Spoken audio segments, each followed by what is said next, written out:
नमस्ते, म प्रशिक्षक सन्तोष उप्रेती। यहाँहरु समक्ष मैले बीबीएस थर्ड इयर र मास्टर लेभलमा पढाइ हुने ट्याक्स सब्जेक्टको इन्कम फ्रम इम्प्लोइमेन्ट च्याप्टरको फर्म्याट र रुल्स लिएर आएको छु। आशा छ हजुरहरूले यो भिडियो अन्तिमसम्म हेर्नुभएमा इन्कम फ्रम इम्प्लोइमेन्ट सजिलैसँग बुझ्न सक्नुहुनेछ। यो युट्युब च्यानलमा राखेको भिडियोहरू पछि पनि प्राप्त गर्न अथवा सजिलो हेर्नको लागि यो च्यानललाई सब्स्क्राइब गरी नजिकै रहेको बेल आइकनमा क्लिक गर्नुहोला। हामीले सजिलैसँग यो भिडियो अन्तिमसम्म हेर्दाखेरि इन्कम फ्रम इम्प्लोइमेन्ट भन्ने च्याप्टर सजिलै बुझ्छौँ भन्ने मैले आशा गरेको छु। आशा छ हजुरहरूले सजिलै बुझ्नुहुन्छ होला। हामीले सरी बीबीएस थर्ड इयरको ट्याक्सेसन एन्ड अडिटिङ भन्ने च्याप्टरमा सब्जेक्टमा यो income from employment chapter 10 marks लगभग पढ्नुपर्छ। तर यो 10 मार्क्स मात्र नभएर यो भन्दा पछाडिको अरू सबै च्याप्टरमा प्रयोग हुने गर्छ। जस्तै ट्याक्सेबल इन्कम, ट्याक्स लायबिलिटी निकाल्नुपर्ने सबै केसहरूमा यो च्याप्टर प्रयोग हुने गर्छ। त्यसैले यो 10 मार्क्स मात्र नभएर यसलाई 10 भन्दा धेरै नै वेट भएको च्याप्टर मान्नुपर्ने हुन्छ। त्यसै गरेर मास्टर लेभलमा पढाइ हुने ट्याक्सेसनमा पनि यो एकदम बेसिक कुरा हो। यो नभइकन अरू च्याप्टरहरू सजिलै बुझ्न सकिँदैन। त्यसैले हामीले यसलाई एकदम विस्तृत रूपमा बुझ्नुपर्ने हुन्छ। त्यही अनुसार मैले भिडियो पनि बनाएको छु। यसलाई अन्तिमसम्म हेरिदिनु होला। सुरु गरौँ हाम्रो topic income from employment. Income from इम्प्लोइमेन्टमा हामीले तीनवटा कुराहरू क्यालकुलेसन गर्नुपर्ने हुन्छ। Calculation of net assessable income from employment, calculation of taxable income for tax purpose र calculation of tax liability. Income from employment भन्ने बित्तिकै एउटा व्यक्तिले रोजगार गरेर काम गरेर जति पनि रकमहरू प्राप्त गरेको हुन्छ त्यसलाई हामी इन्कम फ्रम इम्प्लोइमेन्ट भन्छौँ। नेपाल सरकारले इन्कम फ्रम इम्प्लोइमेन्टमा ट्याक्स लगाउने गरेको छ। ट्याक्स कसरी लगाउनेछ, ट्याक्सको क्यालकुलेसन कसरी गर्नेछ भन्ने कुरा चाहिँ हामीले यो च्याप्टरमा पढ्नेछौँ।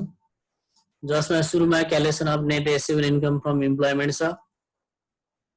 Net assessable income from employment भन्ने बित्तिकै एउटा व्यक्तिले एउटा आर्थिक वर्षभरि काम गरे बापत भनेको रोजगार गरे बापत प्राप्त गरेको सम्पूर्ण इन्कमहरूलाई हामीले net assessable income from employment भन्ने गर्छौँ। जसमा धेरै हेडिङहरू हुन्छ, तर हाम्रो एक्जाम पोइन्ट अफ भ्यूले हामीले बिर्सिनै नहुने शब्दहरू मात्र प्रयोग गरेर मैले net assessable income from employment बनाएको छु। जसमा स्यालेरी छ, स्यालेरी 12 महिनाको राख्नुपर्छ। Provident fund provided by office भनेको छ, अफिसले प्रोभाइड गरेको प्रोभिडेन्ट फन्ड राख्ने हो। यो स्यालेरीको 10% हुने गर्छ। गभर्मेन्ट अफिसमा स्यालेरीको 10% दिने गरेको हुन्छ।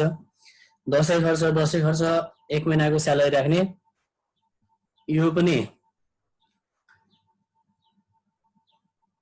गभर्मेन्ट अफिसमा कम्पलसरी गरेको हुन्छ। एउटा कुरा यतिखेर मैले भन्नै पर्ने हुन्छ, गभर्मेन्ट अफिसको इम्प्लोइ हो भने, गभर्मेन्ट अफिसको इम्प्लोइ हो भने प्रोभिडेन्ट फन्ड र दसैँ खर्च क्वेसनमा नदिए पनि राख्नुपर्छ। तर प्राइभेट अर्गनाइजेसन हो भने क्वेसनमा दिएको छ भने मात्र प्रोभिडेन्ट फन्ड र दसैँ खर्च राख्ने। अर्को छ एकोमोडेसन फ्यासिलिटी। आफ्नो कर्मचारीलाई कार्यालयले आवास सुविधा उपलब्ध गराएको छ भने त्यसलाई हामी एकोमोडेसन फ्यासिलिटी भन्छौँ। एकोमोडेसन फ्यासिलिटीमा एनुअल स्यालेरीको 2% राख्नुपर्छ। एकोमोडेसन फ्यासिलिटी र एकोमोडेसन एलाउन्स भने फरक कुरा हो। एलाउन्स दिएको छ भने जे दिएको छ त्यही राख्ने, तर फ्यासिलिटी दिएको छ भने एनुअल स्यालेरीको 2% राख्ने। एकोमोडेसन फ्यासिलिटीलाई रेन्ट फ्री फ्यासिलिटी पनि भन्ने गरिन्छ। एलाउन्स दिएको बेलामा जे छ त्यही राख्ने, तर फ्यासिलिटी दिएको बेलामा एनुअल स्यालेरीको 2% राख्ने। यो बाहेक अन्य रुल्सहरू पनि हुन्छ, त्यो हामीले एक्जाम पोइन्ट अफ भ्यूले इम्पोर्टेन्ट नभएको कारणले मैले अगाडि ल्याइन। अर्को भेहिकल फ्यासिलिटी, यो 0.5% अफ एनुअल स्यालेरी राख्ने। भेहिकल फ्यासिलिटीमा अफिसको कर्मचारीलाई कार्यालयले आउन जानको लागि भनेर अर्थात् उसको व्यक्तिगत प्रयोगको लागि भनेर भेहिकल उपलब्ध गराएको छ भने त्यसलाई हामी भेहिकल फ्यासिलिटी भन्छौँ। हामी धेरै स्टुडेन्टहरु चाहिँ भेहिकल फ्यासिलिटीमा के कुरामा झुकिने गर्छौं भने भेहिकल फ्यासिलिटी भन्छ ब्राकेटमा 10% फर पर्सनल युज भनिदिन्छ क्या। त्यो 1% मात्र पर्सनल युजको लागि प्रयोग गर्न पाए भने पर्सनल युज गर्न पाए भने अनि त्यसलाई हामी भेहिकल फ्यासिलिटी नै लिन्छौं। त्यो चाहिँ एनुअल स्यालेरीको 0.5% राख्ने। एलाउन्स र फ्यासिलिटीमा फरक कुरा याद गर्ने है। एलाउन्स जे छ त्यही राख्ने, फ्यासिलिटी आयो भने चाहिँ भेहिकल फ्यासिलिटीमा 0.5% अफ एनुअल स्यालेरी। अफिसको कर्मचारीलाई अफिसले व्यक्तिगत रूपमा प्रयोग गर्नको लागि भेहिकल उपलब्ध गराएको छ भने त्यसलाई भेहिकल फ्यासिलिटी भन्ने हो। यो भेहिकल फ्यासिलिटी चढाइसकेपछि यो भेहिकलमा प्रयोग हुने ड्राइभर र त्यसमा प्रयोग हुने फ्युल र त्यो गाडीलाई मेन्टेन गर्न लागेको मेन्टेनेन्स चार्ज चढ्दैन। यदि क्वेशनमा भेहिकल फ्यासिलिटी भनेको छ ड्राइभर स्यालेरी फ्युल मेन्टेनेन्स दिएको छ भने 0.5% अफ एनुअल स्यालेरी चढाउने, फ्युल ड्राइभर मेन्टेनेन्स छोडिदिने नचढाउने। अर्को एडभान्स स्यालेरी। अब ट्याक्स चाहिँ हामीले क्याश बेसिसमा क्यालकुलेसन गर्छौं। इन्कम फ्रम इम्प्लोइमेन्टमा ट्याक्स क्याश बेसिसमा क्यालकुलेसन हुने भएकोले पैसा आएको बेला नै क्यालकुलेसन गर्नुपर्ने भएकोले एडभान्स स्यालेरी आउने बित्तिकै यसलाई चाहिँ रेकर्ड गरिहाल्छौं। अर्को under payment interest loan provided by office भनेको छ।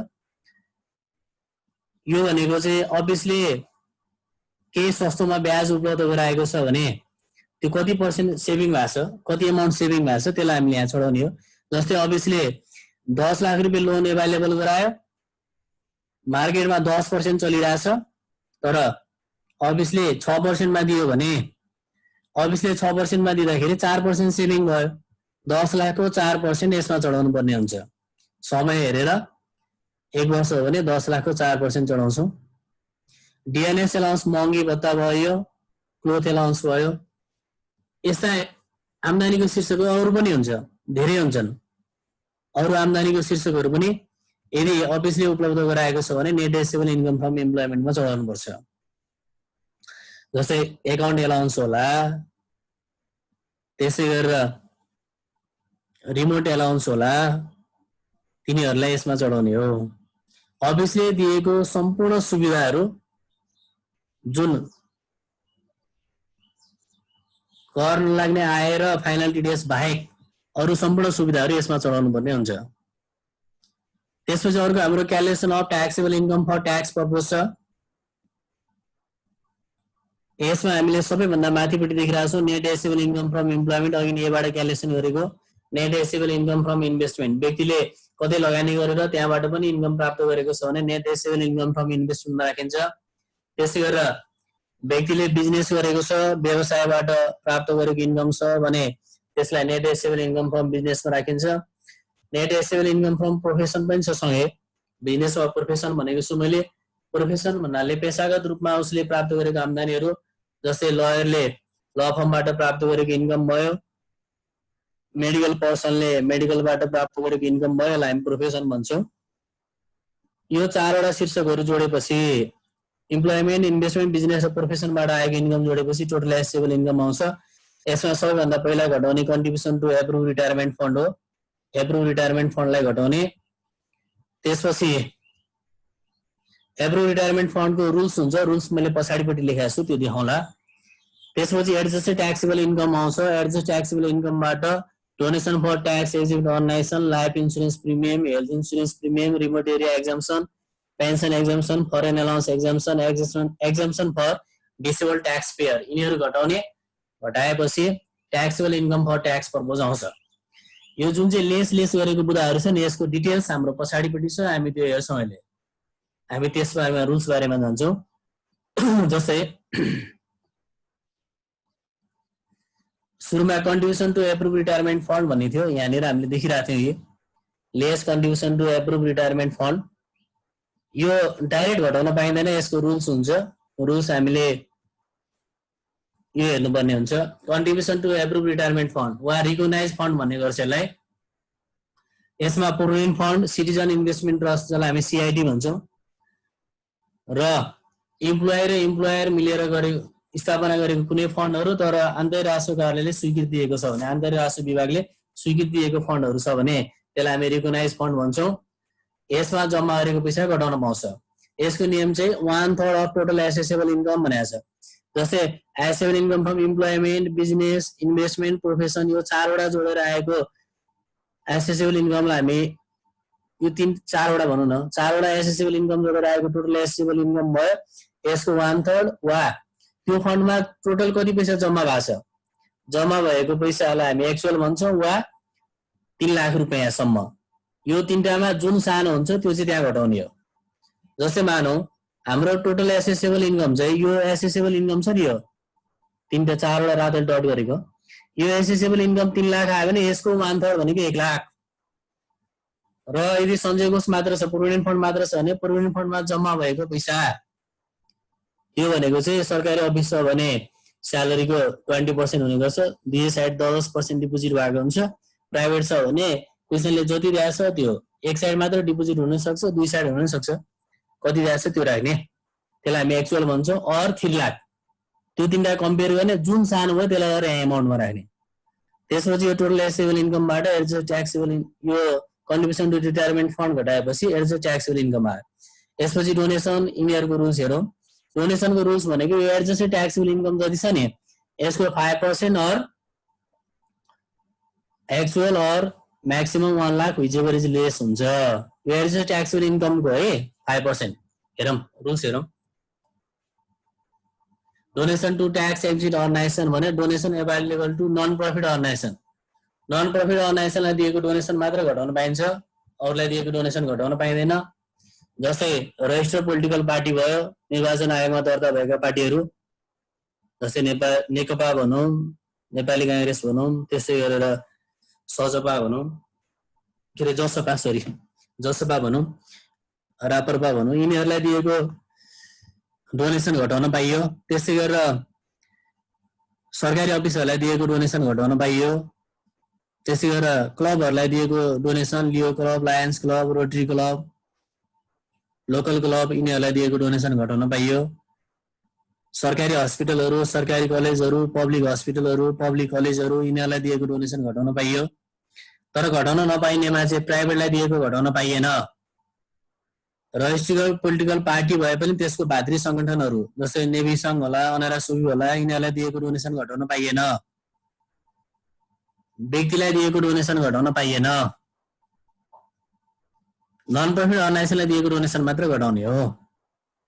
यो चाहिँ एडजस्टेड ट्याक्सेबल इन्कम अघि हामीले निकालेको थियौँ, त्यसको 5% वा एक्चुअल जति डोनेसन दिएको त्यति पैसालाई एक्चुअल भन्छ, और म्याक्सिमम 1 लाख जुन चाहिँ सानो हुन्छ त्यो तीनटा कम्पेयर गर्ने, त्यो घटाउने।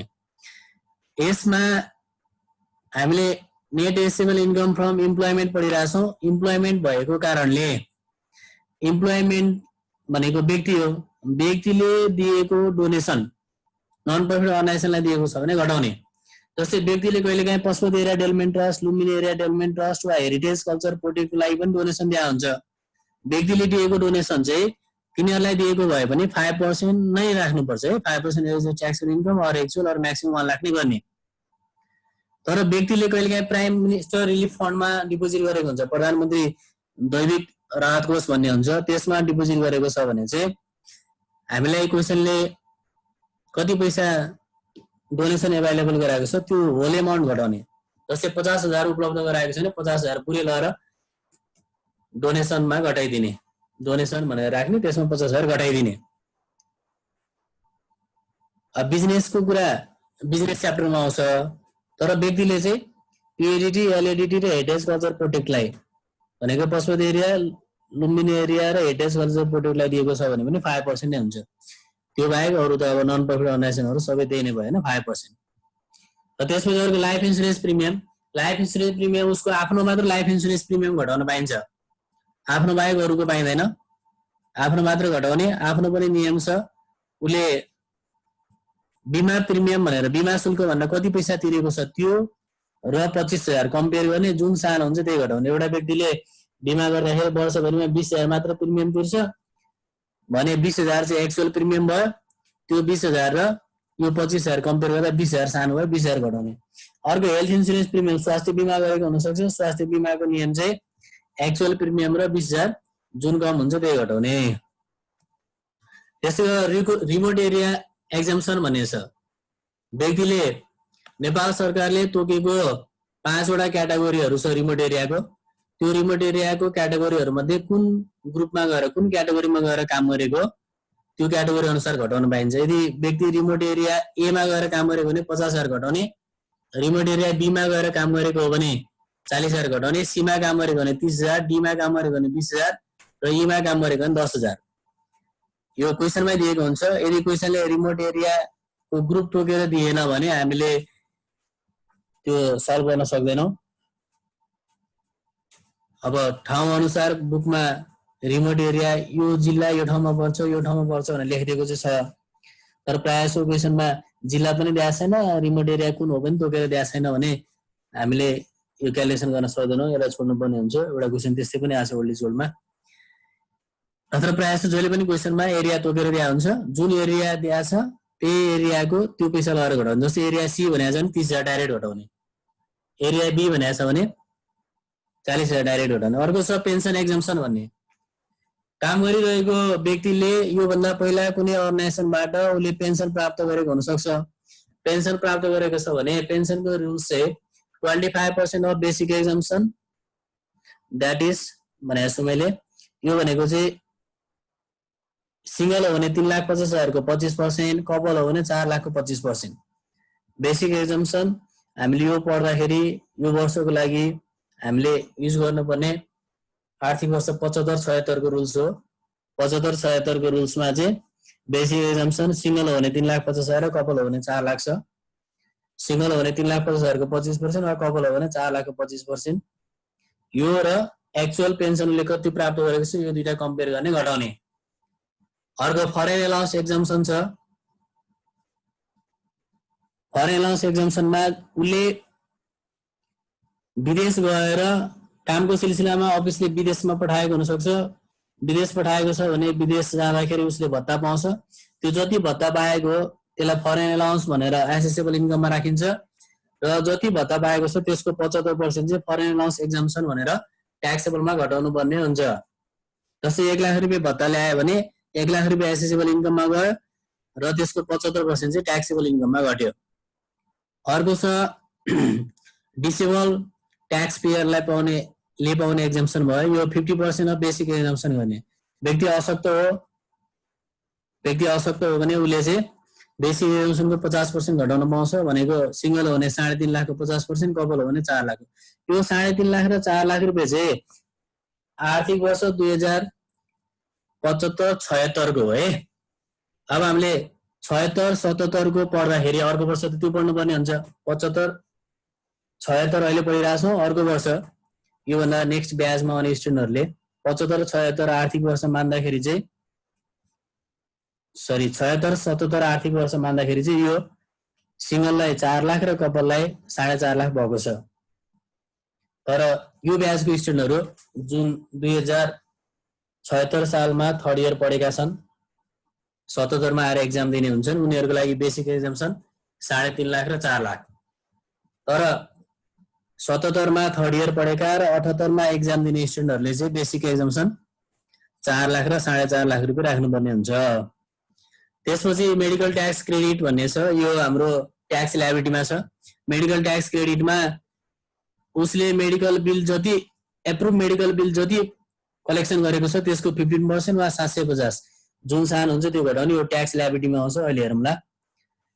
एप्रुभ मेडिकल बिलमा कस्मेटिक सर्जरी र प्लास्टिक सर्जरीलाई इन्क्लुड गरिँदैन, त्यो दुईटा चाहिँ हटाइन्छ। अरू बाँकी रहेको एप्रुभ मेडिकल बिल छ भने त्यसको 15% र 750 जुन सानो हुन्छ त्यही घटाउने। अर्को फरेन ट्याक्स क्रेडिट छ। यो इन्भेस्टमेन्ट च्याप्टरमा आउँछ। यसको मैले फर्मुला मात्रै यहाँ लेखेर राखेँ। व्यक्तिले विदेशमा भनौँ न विदेशमा लगानी गरेर केही रकमहरू प्राप्त गरेको छ भने यो विदेशबाट प्राप्त गरेको रकममा ट्याक्स तिरेर आएको हुन्छ विदेशमा पनि। त्यो ट्याक्स र यहाँ नेपालमा एभरेज रेट अनुसार निकालेको ट्याक्स क्यालकुलेसन गरेर दुईटामा जुन सानो हुन्छ त्यो घटाउन पाउने नियम हो यो फरेन ट्याक्स क्रेडिट हाम्रो इन्भेस्टमेन्टमा आउँछ। अब ट्याक्स लायबिलिटीमा जाउँ। ट्याक्स लायबिलिटीमा यहाँनिर सिंगल र कपल छ। सिंगल र कपल भन्न मैले दुई तरिकाले छुट्याइदिएँ, यो गर्दा सजिलो हुन्छ। आखिर फरक केही पनि छैन। बेसिक एक्जम्सन र यो लास्टको नेक्स्ट भनेको छ नि यो 13,50,000 यो दुईटा एमाउन्टमा त फरक हो। यसमा बेसिक एजुकेसन 3.5 लाख र 4 लाख छ। सिंगलमा 3.5 लाख, कपलमा 4 लाख।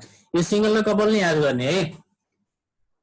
क्वेशनमा हामीलाई विडो वा विडर भनेको विधवा वा विधुर दिया छ र त्यो बाहेक चाहिँ कपलमान भनेको छ भने मात्र कपल मान्ने, त्यो बाहेक अरु सबै सिंगल मान्ने हो। ट्याक्स प्रोभिजनको लागि क्वेशनमा कपलमान भनेको छ वा विडो वा विडर दिया छ भनेको विधवा वा विधुर दिया छ भने मात्र कपल मान्ने, नत्र अरु सबै केसमा सिंगल मान्ने। छोरा भए पनि सिंगल मान्ने, वाइफ भए पनि सिंगल मान्ने, सबै केसमा सिंगल मान्ने, मात्र विडो विडर वा कपलमान भनेको छ भने मात्र कपल। यो कुरा क्लियर हुने। यो बेसिक एजुकेसनमा हामी 3.5 लाख 1%, यदि कपल भने 4 लाख 1% ट्याक्स काट्छौं। यो आर्थिक वर्ष 75-76 को। अब 76-77 मा एक्जाम दिने 76-77 आर्थिक वर्षको क्यालकुलेसन गर्ने अर्को वर्षका विद्यार्थीहरूले भने तिनीहरूले चाहिँ यहाँ 4 लाख सिंगलमा र 4.5 लाख कपलमा मान्नुपर्ने हुन्छ। तर आर्थिक वर्ष 75-76 के विद्यार्थीहरू जुन अहिले पढिरहेका छन् उनीहरूले चाहिँ 3.5 र 4 लाख गर्ने हो। नेक्स्ट 1 लाखको 10%, नेक्स्ट 2 लाखको 20% र यो सबै जोडेर यति जोडेर चाहिँ 20 लाख पुर्याउने हो कि। 20 लाख पुर्याउँदाखेरि यो सिंगलमा 13.5 लाख पुगेन, यो एमाउन्ट 13.5 लाखको 30% र यता कपलमा 13 लाख पुगेन, 13 लाखको 30%। अनि ब्यालेन्स एबोभ भनेको छ 20 लाख भन्दा बढी भएको पैसाको चाहिँ 36% ट्याक्स चार्ज गर्नुपर्छ। जस्तै एउटा व्यक्ति सिंगल हो र 21 लाख रुपैयाँ taxable income for tax purpose आछ भने 3.5 लाखको 1%, 1 लाखको 10%, 2 लाखको 20%, 13 लाख पैसाहरूको 30% र बाँकी रहेको 21 लाखमा 1 लाख बाँकी रह्यो, 1 लाखको 36% ट्याक्स क्यालकुलेसन हुन्छ। कपल हो भने 4 लाखको 1%, 1 लाखको 10%, 2 लाखको 20% र 13 लाखको 30% र बाँकी रहेको 1 लाखको 36%, 36% चार्ज हुने भयो। यो जोडेर टोटल ट्याक्स लायबिलिटी आयो। यसमा यदि ट्याक्स पे फिमेल छ भने यो टोटल ट्याक्स लायबिलिटीको 10% उले फिमेल रिबेट पाउँछ, सिंगल भए पनि कपल भए पनि। यो टोटल ट्याक्स लायबिलिटीबाट यो फिमेल रिबेट घटाउने। जस्तै यो टोटल ट्याक्स लायबिलिटी 1 लाख आछ भने फिमेल रिबेट चाहिँ फिमेल ट्याक्स पे हो भने 1 लाखको 10% 10,000 घटाएर नेट ट्याक्स लायबिलिटीमा 90,000 मात्र आयो। त्यसपछि एडभान्स ट्याक्स पे भनेको छ।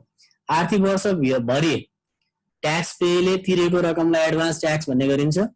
यो एडभान्स ट्याक्सलाई घटाउनु पर्छ। यहाँ दुवै ठाउँमा छ। अर्को एडभान्स टिडीएस छ। एडभान्स टिडीएस भन्ने बित्तिकै टिडीएस दुई प्रकारको हुन्छ, फाइनल र एडभान्स। त्यो एडभान्स टिडीएस चाहिँ यहाँ ल्याएर घटाउने हो। अहिले म बुझाउँला यो बारेमा पछाडि। मेडिकल ट्याक्स क्रेडिट व्यक्तिले आफ्नो मेडिकल एक्सपेन्सेस छ भने यो घटाउन पाइन्छ। अघि मैले पछाडि रुल्समा देखाएको छु 15% of approved medical bill or 750 which is less भनेर। अर्को फरेन ट्याक्स क्रेडिट भइहाल्यो। यदि नेट ट्याक्स लायबिलिटीबाट यति घटाएपछि एमाउन्ट अफ ट्याक्स पेबल वा रिफन्डेबल आउँछ। प्लस आयो भने ट्याक्स पेबल, माइनस आयो भने ट्याक्स रिफन्डेबल। यसपछि हामीले टिडीएस को कुरा गरेका थियौँ अघि भर्खर, एडभान्स र फाइनल भनेर दिएको थियो त्यहाँ। यसलाई हामी विथ होल्डिङ वा टिडीएस भन्छौँ। टिडीएस दुई प्रकारको हुन्छ, एडभान्स टिडीएस र फाइनल टिडीएस। एडभान्स टिडीएस चाहिँ हामीले ग्रस बनाएर चढाउनु पर्ने हुन्छ, फाइनल टिडीएस चाहिँ छोडिनुपर्छ। क्वेशनमा हामीलाई एकदम हामीले यहाँनिर याद गर्नुपर्ने हुन्छ। क्वेशनमा हामीलाई कुनै एउटा हेडिङ दियो, त्यो हेडिङको पछाडि आफ्टर टिडीएस वा नेट भनेर दियो। आफ्टर टिडीएस वा नेट भन्यो, सरी, त्यो हेडिङको पछाडिपट्टि हामीलाई नेट वा आफ्टर टिडीएस भनेर दियो। नेट वा आफ्टर टिडीएस है, नेट वा आफ्टर टिडीएस भनेर दियो भने त्यो नेट वा आफ्टर टिडीएस भनेको उसले पाउनु पर्ने पैसामा ट्याक्स काटेर पाएको हो भन्ने मात्र बुझिन्छ। अब त्यो हेडिङ चाहिँ एडभान्स टिडीएस हो भने ग्रस बनाएर इन्कममा चढाउनु पर्छ, फाइनल टिडीएस भने चाहिँ छोडिदिनु पर्छ, चढाउनु पर्दैन। फाइनल टिडीएस को शीर्षकहरू मैले यहाँ लेखिदिएको छु, यहीदेखि आइसम्म छ। यो फाइनल टिडीएस को शीर्षकहरू बाहेक, यो फाइनल टिडीएस को शीर्षकहरू बाहेक अन्य शीर्षकहरू आएमा एडभान्स टिडीएस हुन्छ। फाइनल टिडीएसमा जस्तै dividend paid by resident company भनेको छ। नेपालभित्र सञ्चालनमा रहेका रेसिडेन्ट कम्पनीहरूले दिएको डिभिडेन्ड हो भने त्यसमा 5% ट्याक्स काट्छ। यो फाइनल हुन्छ, यसलाई नचढाउने। फाइनान्सियल इन्स्टिट्युसनहरूले यदि व्यक्तिलाई ब्याज उपलब्ध गराएको छ भने त्यो 5% ट्याक्स काटे हुन्छ, त्यो फाइनल हुन्छ, त्यसलाई नचढाउने। मिटिङ एलाउन्स वा मिटिङ फी यो फाइनल हुन्छ, यसलाई नचढाउने। ओकेजनल टिचिङ हो, पार्ट टाइम टिचिङ हो भने यो नचढाउने, फाइनल हुन्छ। Setting of question paper and examining answer sheet आयो भने नचढाउने, फाइनल हो। सबै रिटायरमेन्ट फन्डहरुबाट, गभर्नमेन्टले स्थापना गरेको रिटायरमेन्ट फन्डहरुबाट आएको पेमेन्ट पनि फाइनल हुन्छ, नचढाउने। अनएप्रुभ रिटायरमेन्ट फन्डबाट भएको गेन छ र रेजिडेन्ट पर्सनले पेमेन्ट गरेको छ भने यो पनि फाइनल हुन्छ, नचढाउने। इन्स्योरेन्स कम्पनीहरुबाट आएको पेमेन्ट, गेन पेमेन्ट भनौँ न, त्यो पनि फाइनल हुन्छ, नचढाउने। अर्को क्याजुअल गेन, आकस्मिक लाभ भएको छ भने, जस्तै लोटरी परेको छ भने त्यसलाई चढाउनु परेन, फाइनल। अर्को म्युचुअल फन्डबाट आएको रकम छ भने त्यो फाइनल। त्यसै गरेर नेचुरल पर्सनले भेहिकल वा ट्रान्सपोर्ट सर्भिसबाट रेन्ट प्राप्त गरेको छ भने यो पनि फाइनल हुन्छ, नचढाउने। यो फाइनल टिडीएस आयो भने छोडिदिने, यसलाई केही गर्नु पर्दैन, नचढाउने। तर हामीलाई एडभान्स टिडीएस को हेडिङहरु दिएको छ भने चाहिँ चढाउनु पर्छ। एडभान्स टिडीएस मा जस्तै केही कुराहरु भन्छु म। रेमुनेसन पेमेन्ट एडभान्स टिडीएस हो, natural resource payment advance TDS हो, रोयल्टी फी एडभान्स टिडीएस हो, सर्भिस फी एडभान्स टिडीएस हो, कमिसन एडभान्स टिडीएस हो, सेल्स बोनस एडभान्स टिडीएस हो। त्यसै गरेर जेनरल टाइप्स को इन्ट्रेस्टहरु पनि एडभान्स टिडीएस हो। एडभान्स टिडीएस छ भने नचढाउने है। सरी, एडभान्स टिडीएस चाहिँ ग्रस बनाएर चढाउने। एडभान्स टिडीएस आछ भने ग्रस बनाएर चढाउने है। जस्तै मानौ हामीलाई रोयल्टी भनेर 85,000 दियो, ब्राकेटमा नेट वा आफ्टर टिडीएस भनेको छ। त्यो रोयल्टी भनेको एडभान्स टिडीएस हो। 85,000 दिएको छ भने अब त्यसलाई ग्रस बनाएर चढाउनु पर्यो। 85,000 यसमा 15% ट्याक्स काट्या हुन्छ, डिभाइड 85 इन्टु 100 गरेर ग्रस बनाएर 1 लाख रुपैयाँ इन्कममा चढाउने। इन्भेस्टमेन्टको इन्कममा 1 लाख चढ्यो, रोयल्टी भन्ने 1 लाख रुपैयाँ इन्भेस्टमेन्ट इन्कममा चढाउने। अनि 1 लाख र त्यो 85,000 को जुन फरक छ 15,000, त्यो 15,000 लाई हामी टिडीएस भन्छौं। यो रोयल्टी एडभान्स टिडीएस भएको कारणले त्यो 15,000 एडभान्स टिडीएस भयो। त्यो एडभान्स टिडीएस लाई चाहिँ यहाँ ट्याक्स लायबिलिटीमा यहाँनिर lace advance tax deducted source भनेको छ नि, हो त्यो 15,000 लाई यहाँ ल्याएर घटाउने। एडभान्स टिडीएस हरुलाई ग्रस बनाएर इन्कममा चढाउनु पर्छ भने त्यो टिडीएस लाई ट्याक्स लायबिलिटीमा ल्याएर घटाउनु पर्छ। अब एडभान्स टिडीएस हरुमा एसेट्स हरु लेट आउट गर्दाखेरि प्राप्त गरेको रेन्ट हुन्छ नि, जस्तै कम्प्युटर लेट आउट गर्दा प्राप्त गरेको रेन्ट छ भने, व्यक्तिले प्राप्त गरेको छ भने त्यसमा 10% एडभान्स टिडीएस हुन्छ। त्यो बाहेक रोयल्टी भयो, नेचुरल रिसोर्स पेमेन्ट भयो, सर्भिस फीहरु भयो, यिनीहरुमा 15% टिडीएस हुन्छ। अनि इन्ट्रेस्टको कुरा छ नि, फाइनान्शियल इन्स्टिट्युसन बैंकहरुबाट प्राप्त भएको इन्ट्रेस्ट चाहिँ चढ्दैन, तर प्राइभेट मनी लेन्डिङबाट आएको इन्ट्रेस्ट हो भने चढ्छ। त्यो इन्ट्रेस्ट प्राइभेट मनी लेन्डिङ हो र ब्राकेटमा आफ्टर टिडीएस वा नेट भनेको छ भने त्यसलाई चढाउनु पर्छ।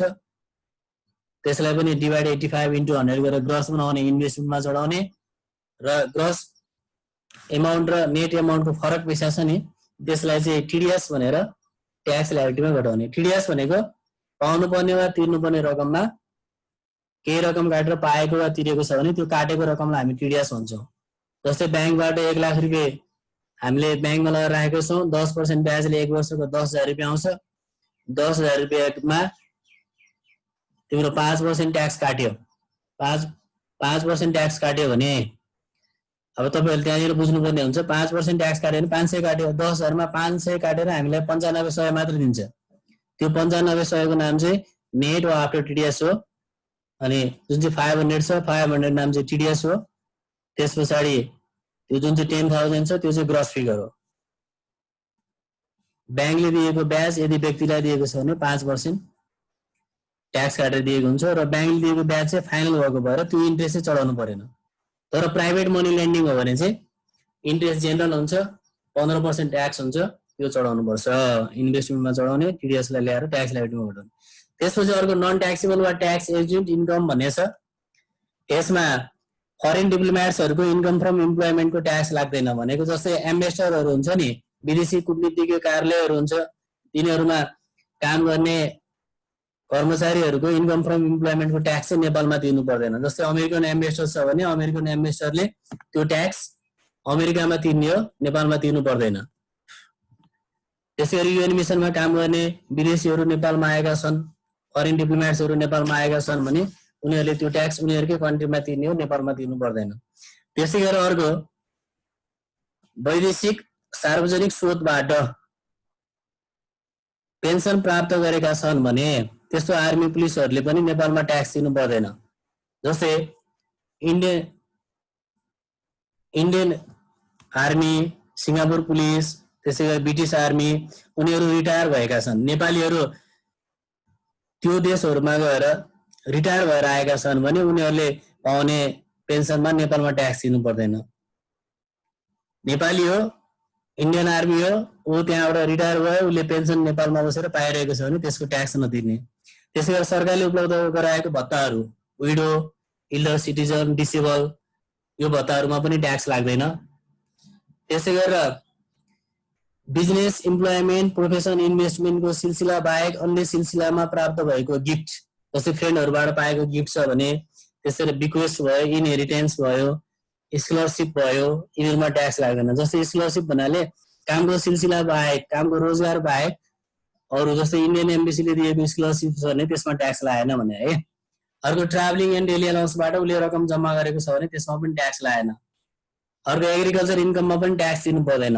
अर्को सानोतिनो खर्चहरु जस्तै एमर्जेन्सी मेडिकल ट्रिटमेन्ट भयो, गिफ्ट भयो, प्राइज भयो, टी एक्सपेन्सेस भयो, यिनीहरु अफिसले उपलब्ध गराएको छ र 500 भन्दा तलको खर्च छ भने यिनीहरुमा ट्याक्स लाग्दैन। 501 हुने बित्तिकै 501 कै एसेसेबल इन्कममा चढाउनु पर्छ। तर 500 सम्म छ भने 500 सम्म छ भने चाहिँ ट्याक्स लागेन, यो नन ट्याक्सेबल इन्कम हुन्छ। अर्को joint facility provided by office भन्ने छ। अफिसले उपलब्ध गराएको जोइन्ट फ्यासिलिटी भनेको सबैलाई आउन जानको लागि भनेर गाडी सुविधा उपलब्ध गराएको छ, सबैलाई दिउँसो खाजा उपलब्ध गराएको छ, ओपनिङ सेरेमोनीमा सबैलाई लन्च फ्यासिलिटी अभाइलेबल गरायो भने त्यहाँ चाहिँ ट्याक्स लाग्दैन भनेको हो। हस्, धन्यवाद। आज हामीले यति नै गर्यौं। हामीले यतिसम्म बुझायौं। यो भन्दा पछाडिको भिडियोहरुमा अझ थप कुराहरु उपलब्ध गराउने नै छौं। हस्, धन्यवाद।